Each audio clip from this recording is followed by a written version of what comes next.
Oke, kita akan membahas sebuah sequel dari La La Land. Anjir, La La Land jomplang bro. Abis keluar teater soalnya gue langsung orang pada ngomong sequel La La Land, sequel La La Land. Sekolah La La Land dari mana? Bercandaan Bercandaannya orang pada ya. gitu pas Jauh sih di menurut gue, masih jauh. bioskop. Ya, kita akan membahas Joker Folie à Deux. Volley aduh.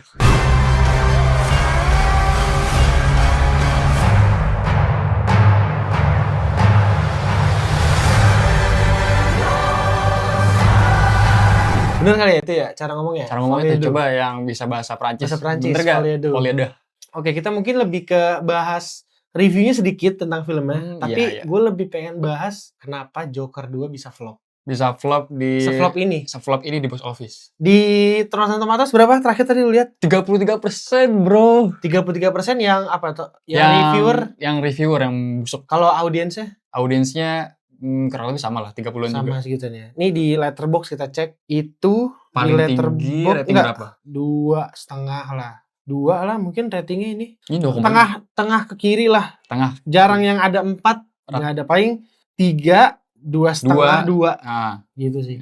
rata-rata 2 sama 2 sampai 2,5 lah. Masih didirector oleh Todd Phillips, masih kembali lagi mensutradari sebuah sequel ini, Joker 2. Yang Joker pertamanya sudah sangat sukses. Sangat Perfecto it's cinema ya. Ending malah. Iya, dan lebih disukai oleh ya disukai semua kalangan sih. Gue kalangan. tuh suka sama film-film yang sukai sama semua kalangan. Kayak Gak cuma fans DC doang. Nggak suka fans DC, tapi juga para sinefil juga suka banget. Approve kan sama film Joker ini. Itu gila banget emang 2019. Bagusnya yang Joker pertama tuh lu bisa mendefinisikan endingnya sendiri gitu. Iya. Lu mau endingnya kayak gimana gitu, open ending lah. Iya, sama juga Joaquin Phoenix di situ sampai menang Oscar. Menang Oscar pertama ya? Iya, menang Oscar pertama. Dan cuma Joker karakter komik yang bisa menang di Oscar kan.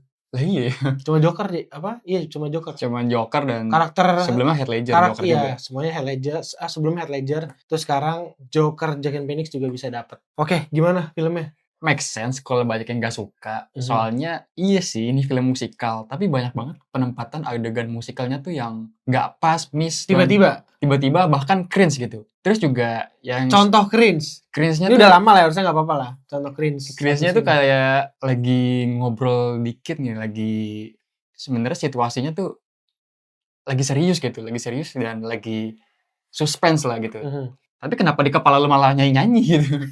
Sebenarnya gue dari awal aja pas nonton tuh ini yang adegan pertemuan si Harley Quinn sama Arthur sama Lee kan. Arthur sama Lee kan pertemuannya di sebuah, jadi si Arthur nih akhirnya dibolehin untuk main di bangsa lain lah.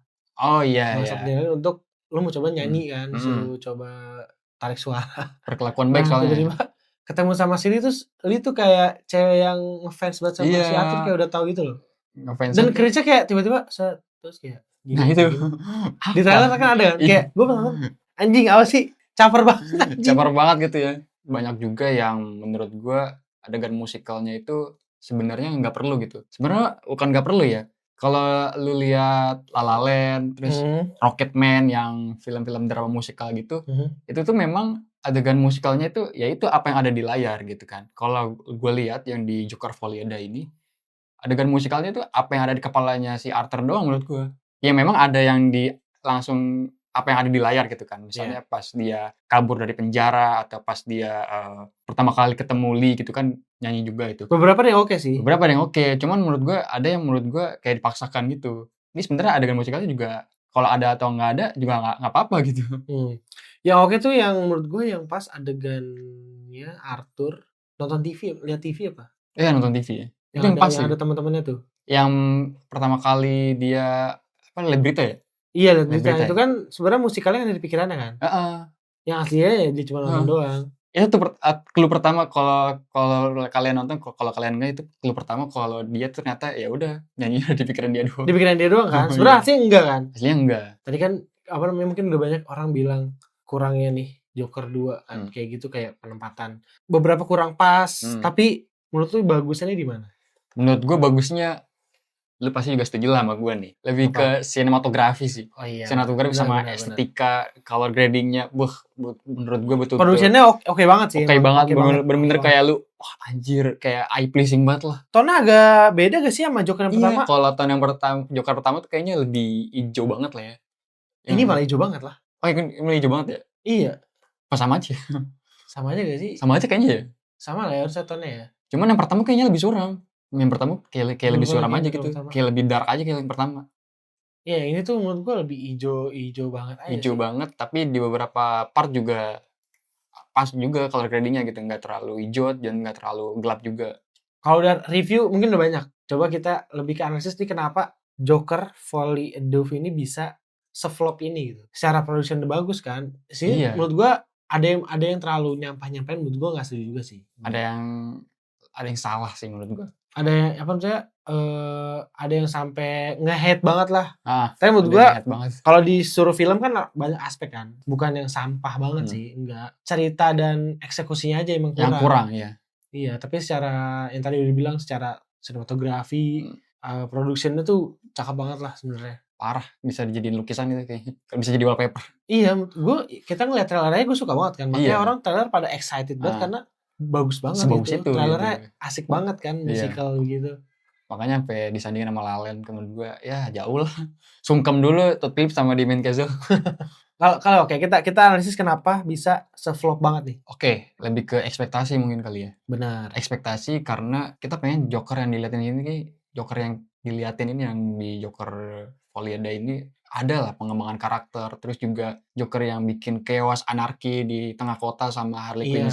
Kita kan kalau ngeliat Harley Quinn sama Joker kan kita lihat hubungan mereka bucin, pasti mereka juga pengen menguasai Gotham, pengen jadi raja sama ratu penguasa Gotham yang ingin diperhatikan sama masyarakat, yang ingin masyarakat tuh sangat aware sama mereka, sangat segan sama mereka gitu. Taunya ya gitu aja gitu.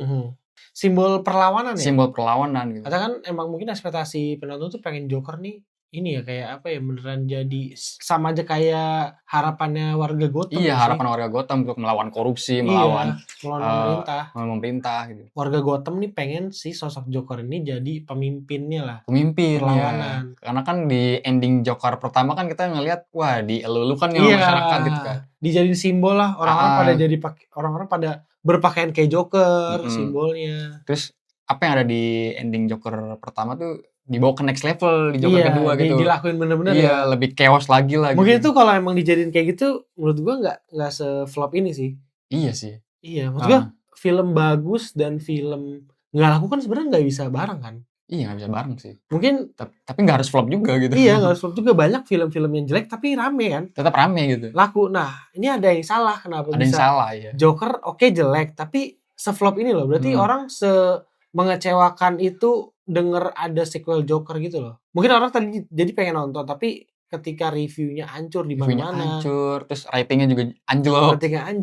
Jadinya malah ya gue malas nonton lah nanti ya. Jadi nunggu OTT aja kan orang gitu. Iya. Mungkin Todd Phillips pengen kita ngerasain jadi POV-nya warga Gotham kali ya, sama-sama kecewa sama Joker gitu. Bener juga. Tujuannya emang pengen kecewa juga. Bikin penonton kecewa biar kita ngerasa jadi POV warga Gotham gitu. Wah, Jokernya ternyata gini doang, dia gak ada kepribadian ganda, ternyata emang satu orang yang sama, Arthur Fleck gitu. Cuma orang biasa. Udah. Iya, itu kan dari awal di intinya sebenarnya dari awal tuh bercerita tentang si Arthur nih pengen dibela-belain kan. Pengen dipeduliin. Pengen dibelain Arthur nih sakit gitu kan. Punya dua kepribadian yang Joker. Ya sebenarnya Enggak ada kepribadian ganda ya. Enggak ada kepribadian ganda. Emang itu sebuah apa ya?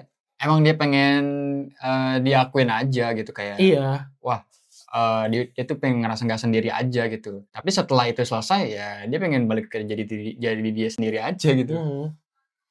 Tapi lucu sih gue ngeliat di film Joker si Arthur nih jadi tahanan tuh lucu banget sih. Jadi lucu. Ya biasa tahanan-tahanan yang disuruh-suruh sama sipirnya kan. Itu lucu banget sih. Jadi kayak culun banget ya. Iya culun banget. Kayak anak SMA yang nurut sama gurunya gitu. Iya, dan kocak banget dipukulnya bodo amat. Dipukulnya juga bodo amat. Terus kayak si Arthur kan suka ngerokok ya. Dikasih kalau ngelawak. Kalau ngelawak dulu. Kalau lu ngasih satu jokes dapat rokok, ini itu lucu banget. Ya, cuma menurut gue chemistry sama sipirnya ya mungkin karena udah lama kali ya 3 tahun gitu. Iya. chemistry sama sipirnya lumayan oke sih. Ya walaupun ya ternyata kalau dia nggak berlaku baik juga ya bakal dikeroyok juga gitu. Ini bakal jadi konten spoiler ya? Spoiler aja kali ya? Spoiler aja lah, Spoiler aja banyak lo nonton nonton ya. Ya intinya Joker mati kan? Joker mati. Itu yang bikin kecewa kan? Itu yang bikin kecewa. Si sosok Arthur yang pengen jadi simbol itu, malah dia soalnya nggak mau ya? Nggak mau malah. Dia nggak mau kan? Karena ketika dia udah jadi Joker, udah dapat pengakuan, udah dapat applause, udah dapat support, dia ya udah balik. Soalnya kemauan dia bukan perlawanan, tapi mental dia. Mental health nih. Iya. Mental health dia. Dia pengen jadi lucu, pengen ditepuk tanganin lah sama orang gitu kan. Itu kelihatan banget sih di Joker pertama tuh Arthur pengen jadi kayak gimana. Setelah selesai ya udah dia balik jadi Arthur Fleck. Iya, jadi Arthur Fleck di penjara juga nggak apa-apa juga dia. Iya, jadi nggak apa-apa juga. Nggak masalah juga kan. Dia juga nggak ngerasa pengen mau bebas dia. Juga. Iya. Nggak ada usaha pengen bebas. Nggak ada, kalau dia ada usaha pengen bebas pasti dia nurutin apa kata pengacaranya kan. Iya. Iyain kan. Iya. Tapi ya dia cuek aja. Malah jadi rebel. Diwawancarain sama TV juga rebel aja gitu. Iya. Malah denial kalau dia emang nggak ada kepribadian ganda gitu. Film Joker 2 apa ya? Udah lumayan slow. Terus musikalnya nggak yang bikin, kalau La La Land tuh kan enak banget ya, kayak Greatest Showman, La La Land tuh didengerin nikmatin banget. Tapi Joker 2 bener-bener kayak oke, bagus secara lagu musikal, tapi bukan yang enak untuk nikmatin aja menurut gua. Cara beat menurut gua bukan lagu yang buat joget-joget sih. Itu dia sayangnya, maksudnya kenapa nggak dibikin gitu loh. Itu udah biar seru-seruan aja nih Joker gitu. Sayang banget nggak dibikin kayak gitu kan.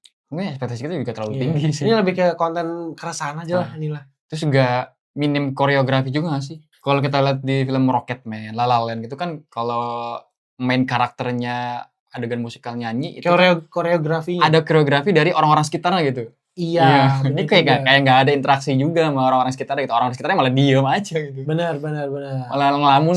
Seni dalam musikalnya ya. Seni dalam musikalnya kurang ya. Itu unsur drama musikal yang menurut gue kurang dapet feel-nya karena sekitarnya itu ekstras-ekstrasnya kagak ikutan nyanyi atau kagak ikutan dancing juga. Intinya itu sih yang gue bilang tadi, kayak nggak tahu kenapa kayak nggak seru aja gitu nontonnya. Iya, nggak seru aja sih gue. Kayak ngerasa, sumpah gue aja tidur kayaknya 3 kali deh. Saking ngantuknya. Udah malam-malam, udah kurang tidur, berusaha untuk nonton Joker kan. Malah nonton film pengantar tidur. Tertidur bro, sumpah. Lagu-lagunya ngantar tidur, ceritanya juga ngantar tidur. Aduh. Tapi jujur lagu-lagunya enak sih. Yang lagu-lagunya dari Lady Gaga yang Fall Indah.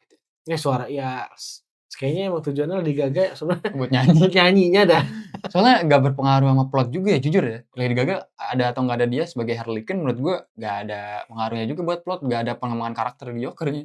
Iya, gue jujur tidak bisa berbicara banyak karena gue beberapa kayak tidur gitu loh. I see. Lupa gue juga. Ya udah mendingan gak, emang lebih baik emang tidur aja sih. Yang penting lo tahu endingnya. Gue tahu yang pas sidang lagi ledakan tuh. Nah itu yang bikin momen kagetnya itu nggak jadi ngantuk. Iya, karena kaget tiba-tiba dor gitu. Dia nggak jadi ngantuk kan. Nah tapi menurut lu siapa yang ngebom? Harvey Dent bukan? Wah, Harvey Dent mah udah pasti jaksa yang jujur, yang nggak anarkis. Apalagi Two-Face Harvey Dent kan? Two-Face Harvey Dent. Tapi Harvey Dent di sini kan belum jadi. Cuman Easter egg doang waktu bomnya meledak, terus ada serpian di sebelah kirinya. Bisa jadi kan? Bisa jadi. Kalau dibilang Harley Quinn juga enggak juga sih. Masa ya ini aja lah, mungkin warga Gotham aja kan. Warga Gotham aja sih. Warga Gotham kan ya pasti udah mulai muak lah, nggak dikasih masuk kan soalnya. Iya. Warga Gotham sih kayaknya. Warga Gotham yang paling make sense. Kalau Harley Quinn aja udah pergi, udah dicabut. Meaning lu sama endingnya Joker gimana? Sengaja lah kita dibuat kecewa sebagai penonton dan biar merasakan POV sebagai warga Gotham, ya itu aja sih. Kayak gitu ya, sengaja kayak udah lu kecewa nih sama. Jangan percaya sama sosok, mungkin itu bisa jadi tuh. Mesiah kompleks sih menurut gua. Bisa jadi tuh. Iya. Kayak ini kan Joker kan jadi sosok kan, perlawanan kan. Iya, jangan terlalu percaya anjing sama dia. Iya, jangan terlalu percaya sama wah ini orang bakal jadi juru selamat gitu kan. Itu dia. Mesiah kompleks sih menurut dia sih. Iya, gue jadi mikirnya ke situ loh. Baru mikir gue. Soalnya kan emang nggak di mana-mana, nggak di Indonesia. Iya, nggak di Indonesia, nggak di luar. Suka banget sama sosok kan. Suka sangat suka sama sosok yang nggak sempurna. Mengkultuskan sosok gitu. Iya, jadinya kecewa, gampang kecewa. Ngomongin itu udah inilah emang se-flop nih Joker. Tapi yang gue bingung adalah kenapa di festival film Joker dapet applause yang oke. Standing applause ya? Iya. Standing ovation. Standing ovation, Joker. Gak Tapi ngerti kan gua. ada isunya juga si aktornya, si Joaquin Phoenix-nya tuh mukanya nggak sesuai kan. Ada juga tuh isu-isunya tuh. Kayak ngapain sih gue di sini? Ngapain sih tepuk Iya, dia tangan? kayak buru-buru turun gitu Heeh. kan. Iya kan kenapa di festival dia di screening mana? Di Venice ya? Venice. Screening di Venice kan. Ya tipikal penonton festival aja kali ya, eksperimental soalnya. Iya kali ya. Soalnya kan itu film Kayak so biasa nih mungkin nih pada sinetron screening jadi kayak kalau di screening oh iya oke Iya. aja. Sedangkan Eksperimental. dilempar ke publik Kayak publik ya pasti beda lah, kayak masih apa ya, masih ngerasain hal yang sama gitu. Kalau screening kan eksklusif. kayak mungkin dia standing ovation cuma respect doang ya. Iya, Karena respect ketika aja sih. pas dicek di review Letterboxd ini kan naik turun kan. Naik turun. Maksudnya ada yang suka, ada yang jelek. Nah itu Pas after nonton mungkin yang Joker. suka tuh yang tinggi tuh. Itu yang dari screening itu kayaknya. Enggak, kan emang screening semua. Iya pas awal-awal di festival. Pas belum di teater reguler. Belum di versi teatrikal mungkin di screeningin di festival macam-macam pendapatnya. Dan yang gede-gede itu paling dari festival mungkin ya. Mungkin itu aja. Tapi berita terbaru nih Todd Phillips sudah berhenti nih. Udah berhenti official, nggak bakal ngelanjutin Joker lagi, udah selesai gitu. Udah selesai. Joker 3 tidak ada. Iyalah udah mati. Udah mati ngapain? Lu mau dibangkitin gimana lagi? Nice try lah untuk membuat sequel. Dan malah jadi rugi ya. Rugi lah. Kalau nggak salah kemarin itu grossnya itu Joker 1 itu 1 billion. 1 billion. $1 billion ya. Nah ini kan modalnya 2 million ya. 200 million. 200 million. Jadi ya rugi lah. Kemarin untung sekarang rugi ya, biasa emang begitu. Padahal film Joker pertama mecahin rekor loh ya, rated pertama yang dapat 1 billion. Iya gila loh 1 billion loh. Iya. Tapi namanya perusahaan itu kan mainnya kan per tahun dia biasanya. Iya. Ruginya untungnya berapa ya? Ya kayak main lotre aja kayak. Iya, lu punya film banyak nih, entar lu cabut mana yang untung, ada yang rugi. Nanti lihat marginnya tuh, untung yang rugi berapa tuh. Di organisir lah, di filter lagi. Tapi ini beda sama DCU-nya James Gunn ya? Beda. Ini DC Elseworlds sih, di luar universe-nya DC. Tapi ini dipegang James Gunn nggak? Mungkin masih satu manajemen tapi nggak secara langsung. Nggak dipegang langsung ya? Nggak dipegang langsung. Masih satu manajemen DC, Warner Bros juga, cuman nggak secara langsung. Karena yang dipegang James Gunn tuh lebih ke DCU-nya. Iya, DCU. Tapi gue kira James Gunn tetap megang untuk supervising gue kira. Tapi kalau DC kayak The Batman kan masih tetap di ini lah. Tetap dipegang kan? Tetap dipegang sih. Soalnya itu DC Elseworlds juga kan. DC yang di luar DCU. Menurut gue tetap dipegang sih, cuman fokusnya mungkin supervisingnya lebih ke DCU yang utamanya. Bersiap-siap saja sama next project. Superman ya? Superman Legacy akan melawan Fantastic Four. Kalau nggak salah ya. 2025 tahun depan. Kalau nggak salah di bulan Juni kalau nggak salah. Juni apa Juli? Juni ya. Juni bareng tuh dia mau diadu. Tapi kita nggak tahu apakah kalau berani sih seru ya, maksudnya seru banget. Versus-versusan bagus sih. Tapi nggak tahu apakah ada yang mengalah. Semoga enggak sih. Rasa pede lah. Jadi kita media film enak, kita bisa bikin event nonton dua-duanya sekalian. Iya, kita bisa maraton 2, bisa nobar bahas sama kita. Iya, tapi kalau misah-misah aduh kurang. Ya tolonglah. Marvel sama DC udah adu aja, kita kayak Barbenheimer. Kayaknya belum pernah ya. Marvel sama DC tuh terus di hari yang sama belum pernah. Harusnya gasin sih. Di tahun yang sama mungkin pernah. Iya, udah biasa tahun yang sama. Mepet mungkin udah biasa. Hari yang sama belum. Kalau berani ayo lah. In theater hari yang sama. Kita tunggu banget lah 2025.